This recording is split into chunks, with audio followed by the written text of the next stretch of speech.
And good evening and welcome to this week's edition of the Pete Mezzetti Show. My guest this evening is State of Connecticut Comptroller Kevin Lembo. Kevin, welcome, my friend. How are you? Good to see you, Pete. How are you doing? Good to see you.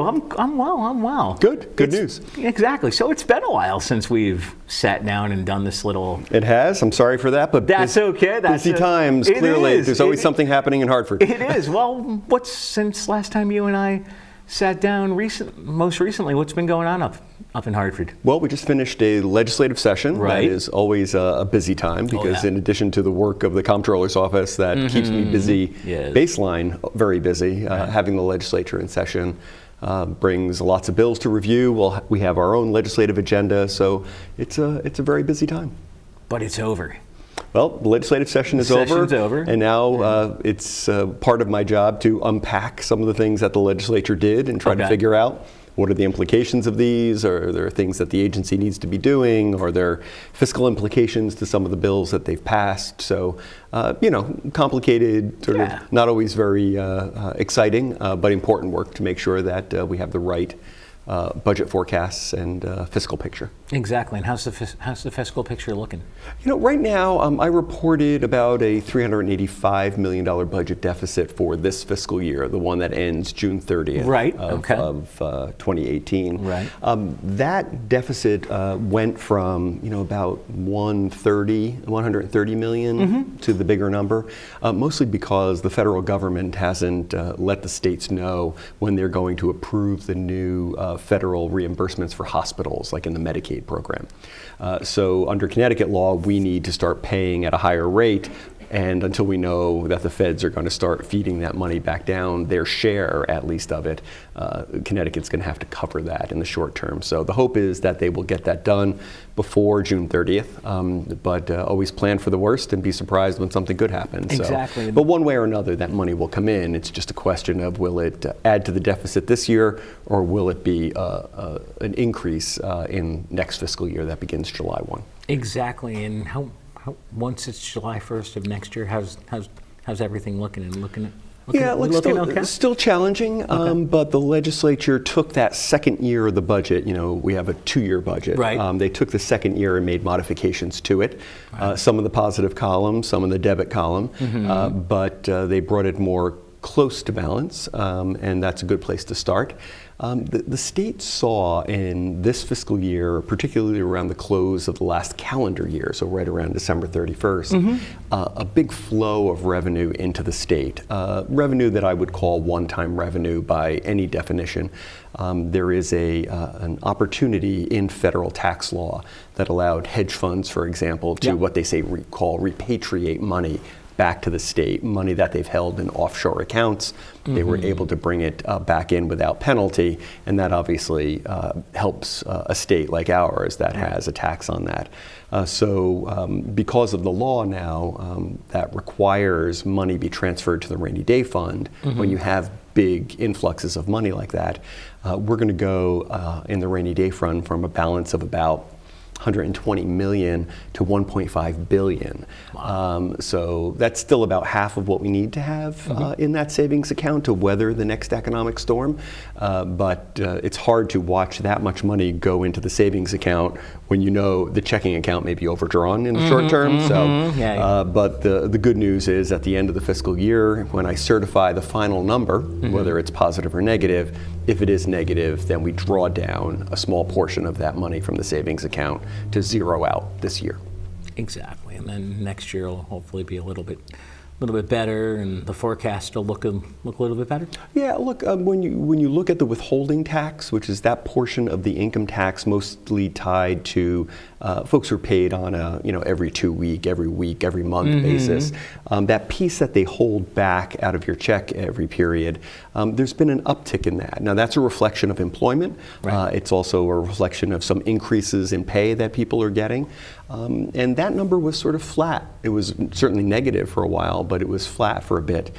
So seeing that number start to improve slowly means some folks are going back to work, some people are experiencing salary increases, and that is a better indicator of how your general economy is operating. Secondary to that would be what's happening with the sales tax, because if folks are bringing more money in, then they start to spend, and then you see a rise in the sales tax as well. When those two things start to happen, you know that, I'll call us all, regular folks, you know, who don't get paid, you know, because they cashed in some stock, and yeah, exactly. You know, but that they go to work every day and they get their paycheck. When those family table economic situations begin to improve, then you're on your way to overall economic improvement. Exactly.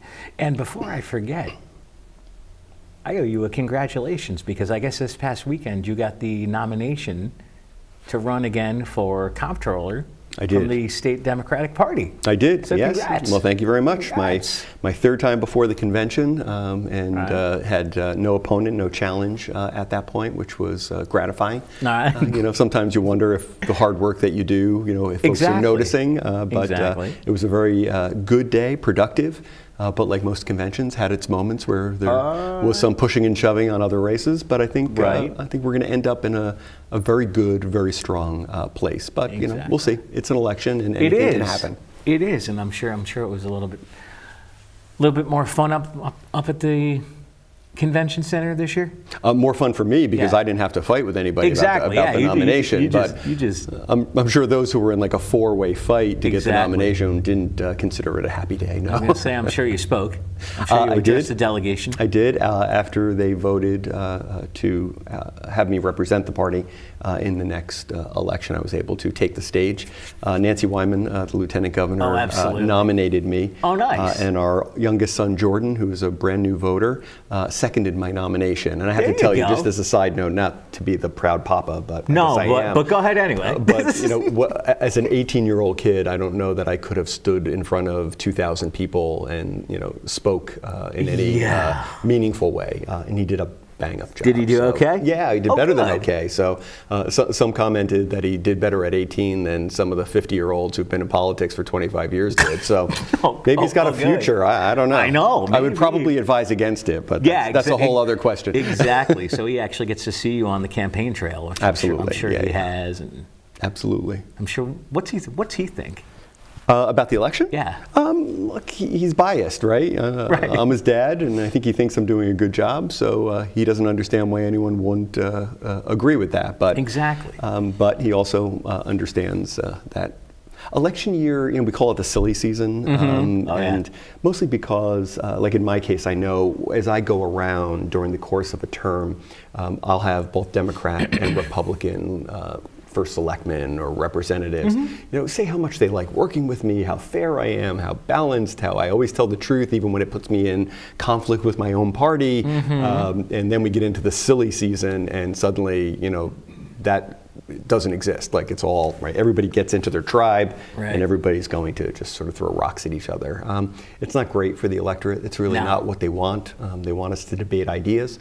So I'm happy to put my ideas and the work that I've done in front of the people, along with my values, and see if they want to send me back for another term. There you go. There you go. And I was looking at some notes for this afternoon for taping, and you actually have a busy couple of weeks with bill signings, with what's going on. I guess you and Governor Malloy introduced a couple of things that we're going to talk about? Not Governor Malloy and I. As you know, the governor and I don't agree on a whole bunch of things, and so that has put us in conflict for on and off throughout his tenure.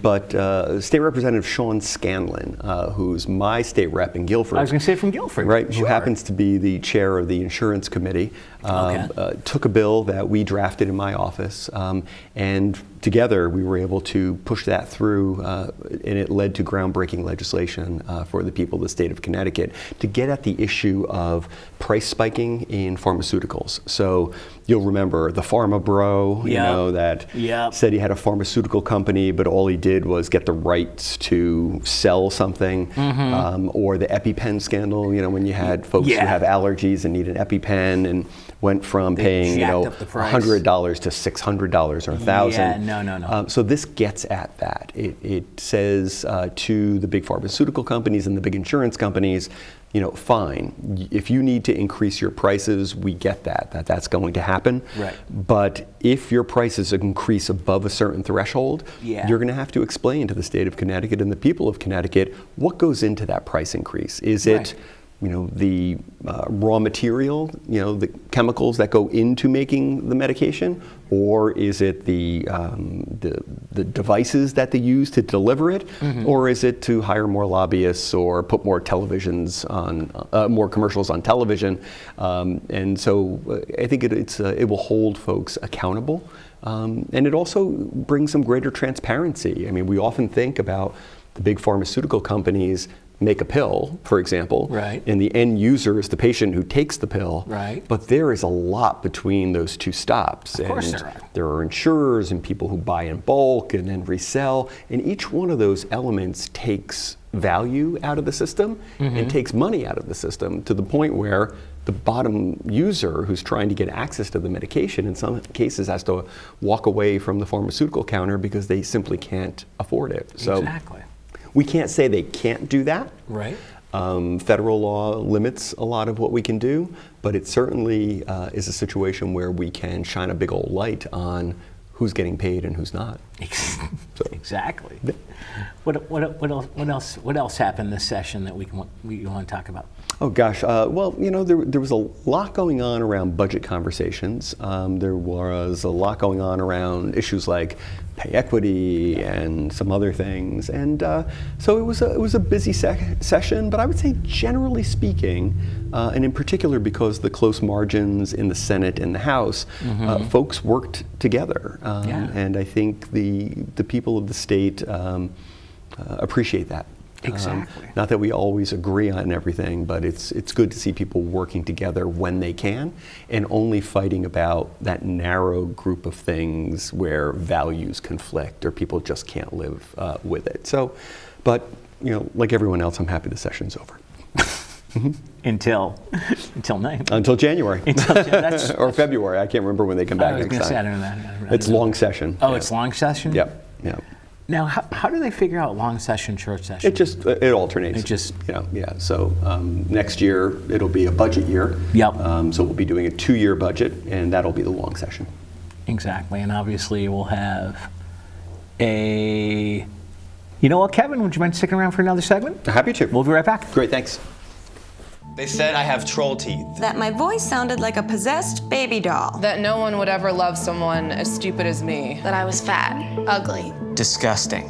The effect of bullying is potent. We will no longer be the silent majority. Now, when you see online bullying, there's something you can do about it. We're gonna take action with the I. I am a witness. I am a witness. I am a witness. I am a witness. I am a witness, and so are you.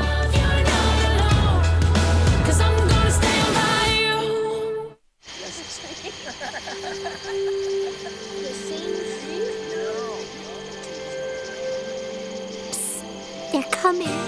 Places, everybody. Light check. 1, 2, 1, 2.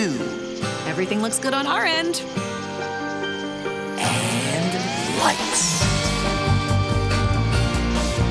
Come alive with the forest.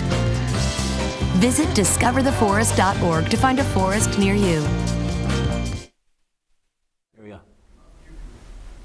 And welcome back to this week's edition of the Pete Mezzetti Show. Sitting here with State Comptroller Kevin Lembo. Kevin, welcome back. Happy to be here. Thanks for sticking around. All right, so we were talking about the first segment. We talked about local politics and the Capitol. Let's talk about, I believe is it Conperg? Conperg, yeah. So, Pete, you'll remember that in 2011, when I first took office, one of the first things we did was start to open the state's books to the public in a way that allowed them to get easy access online to all the information that I deal with every day. So that's not just budget numbers, it's the state's bills and who's getting checks from the state, and state payroll, and all of the information that I use to formulate a budget or a budget projection about deficits and surpluses. So all of that was always held, not secretly, but it was a little hard for people to get access to it. Right. So one of my fundamental beliefs is that, A, people have a right to access to this information, but beyond that, it really helps to make sure that we have a better conversation with the electorate about what the real problems are, what the possible solutions are, rather than the grumpy uncle conversation, which always shakes its fist at someone that they don't like for one reason or another and blames everything on them. Right. That's not helpful, because the problems are complex, but there are solutions to them, and you'll see that as we've worked on over the years, things like pension stability and revenue volatility. These are all things that have impacted Connecticut budgets for decades, but we were able to use big data sets to craft solutions that the legislature ultimately adopted. So in that transparency theme, we just got bitten by the bug. So once you sort of make something available, then there's something else to make available. So we have Open Connecticut, which is the umbrella site, and folks can get to that through the comptroller's website. Okay. And then there's Open Budget, and in there you'll see revenue and how it's coming in. You'll see big numbers of dollars going out. And then we have Open Checkbook, which shows you every check I write on behalf of the state of Connecticut, and it gets updated every night. So you can see who I paid, why I paid them, how much I paid them. And then Open Payroll, because when you're a public employee, your pay is a public, it's subject to FOI. Exactly. So instead of waiting for that to happen, we've proactively and affirmatively put that information out there.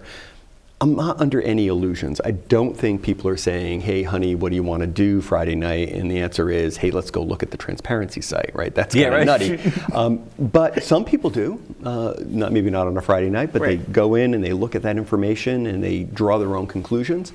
Academics, policy experts, they'll download big data sets, they'll go away, they'll do the analysis, and then they come back to state government and give us feedback. You're doing this thing, we've analyzed it, we've compared you to these 3 similar states, and here are some ideas on ways to do that better. That's a great thing. It is. You have to be a little bit open to those kinds of things, not be defensive. So that's been great. So when I first came into office, to get to your question, our grade as a state in 2010, I think it was let's just call it very close to the bottom. Not great. And we have, in the last couple of years, been at an A or better. And this year, we are an A minus, which, my grandmother would not approve, so we got to get to work. Right. But we are #1 in the East and #5 nationally on fiscal transparency. So it's something I'm very proud of, and you don't have to take my word for it. ConPIRG and USPIRG, the Public Interest Research Group, does that analysis and reports out across all 50 states. Really? Yeah. Very cool. Yeah, it's a great thing. It is a great thing. So I guess we were talking about, I guess ConPIRG actually they do a national survey as well. They do, and so we get to compare ourselves to other states. Okay. So look, I believe that sort of this transparency needs to be of value for state government in and of itself, right? So this is one of our values, that we are going to affirmatively make this information available.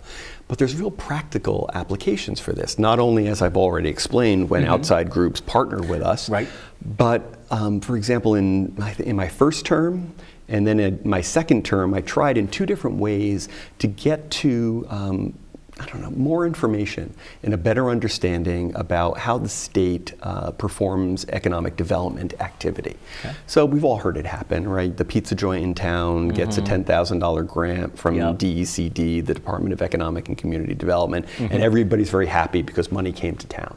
Right. Well, that may or may not be economic development in the sense that, is it only there as long as the money's there? Are you really talking about growth in the economy? But you have to factor all of that in, and when you have a limited number of dollars to apply to this purpose, you better make darn sure that you're putting it in the right place. Exactly. So we crafted a bill a couple of years ago that would have done something that I thought was very simple and straightforward, and that is, the agency that makes decisions about who gets the money shouldn't be the agency that decides if they did a good job or not. Right? So you're a little conflicted there, that it should be an outside agency within state government that does that. Lots of pushback on this. And ultimately, we were able to get the bill passed.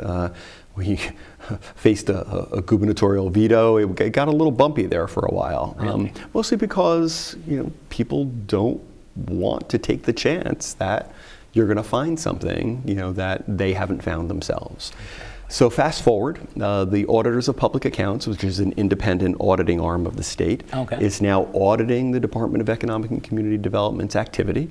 And their first report came out a couple of weeks ago and unfortunately showed quite a number of cases where information was mischaracterized, dollars were overcounted, undercounted, and the most problematic for me was cases where job creation, the number of jobs created, was double and triple counted in some cases.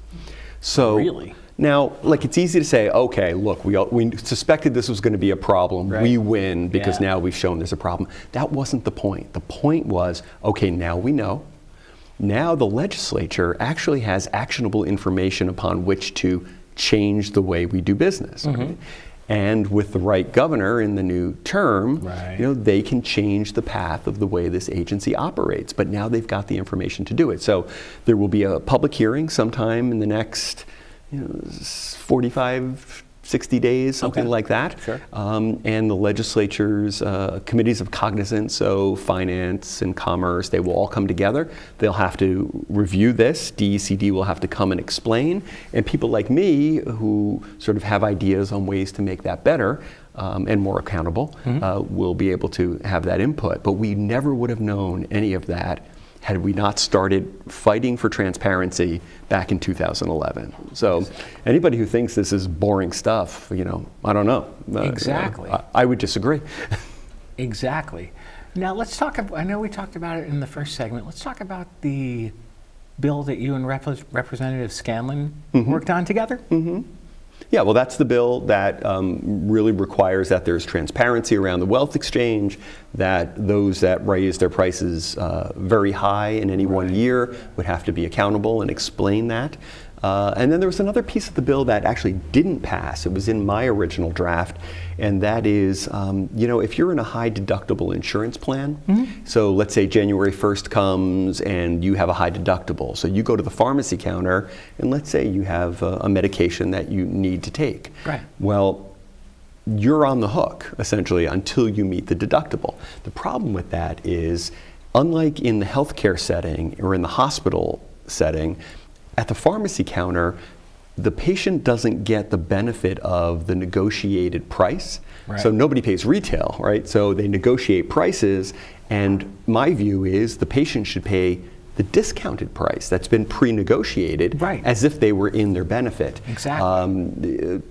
Let's just say the lobbyists got turned loose at the Capitol. It was, the special interests were not happy about that one. They did not want to share the rebates. I joked that the flying monkeys got released at the Capitol. There's a lot of screaming, a lot of hair on fire. But you know what? It's a basic tenet of fairness for me. But we got a great bill, and as I said, groundbreaking, first in the nation in some cases, so I'm very proud of that. Cool. But there's always more work to do. This healthcare space evolves every day, multiple times a day. So people like me observe it and are crafting solutions on an ongoing basis. Exactly. So what else is going on up at the Capitol? Because we got a little bit more time left. So what else we want to talk about? Well, there is lots of work that still needs to be done around looking at the tax code, trying to understand better sort of who's bearing the impact of taxes. I think in this progressive tax environment, we're seeing that there's more and more of a shift onto the middle and lower class, and as they're making deals with folks at the upper end. Sometimes those folks are called job creators. The Trump tax plan that was put in place recently is going to exacerbate that problem. So Connecticut right now offers a certain suite of municipal or state services that are real reflections of our values as a state, right? So we believe we want to offer enhanced services for victims of domestic violence or wraparound services for kids with disabilities, and our value system demands that we're going to be in this together, right? We're going to all take a little piece and pay a little piece to make sure that when my grandchild is born with a disability, they get an additional level of support to help them be as successful as they can be. Right. The federal tax law is taking a state like Connecticut that's already a donor state to the federal government, meaning we pay far more to them every year than we get back, and making it worse, essentially. We're going to be giving more to the federal government and still trying to maintain that level of services, while debtor states, and you can name them, the Alabamas, the Mississippis, the places where people say, hey, I'm going to escape to that place because they got no, fill in the blank, income tax, estate tax, whatever it is. Those debtor states are actually making these decisions that are putting more of a burden on us, but yet they're making decisions for all of us. So there's a part of me that wonders where the fairness is in all of this. I've got to hand it to the mayors who are thinking through, what do we do about this? Because we would all, I think, completely get that property taxes, A, are too high, and B, are a horrible way to pay for education. But until you come up with a reasonable solution to change that, you can't just sort of blow up the system and expect a school district to actually work and have the same educational outcomes that kids in the state of Connecticut generally have. Exactly. Speaking of state of Connecticut, we're about to finish up the fiscal year and go into the new fiscal year. This summer we will. That's right, July 1st. We're looking. Oh, well, Kevin, you know what? That's it. We're out of time. We're out of time. I want to thank you for coming down. We'll see you soon. Good to see you. You too, my friend. Thank you. On behalf of Kevin Lembo, I'm Pete Mezzetti. Thanks. Good night, and we'll see you next time.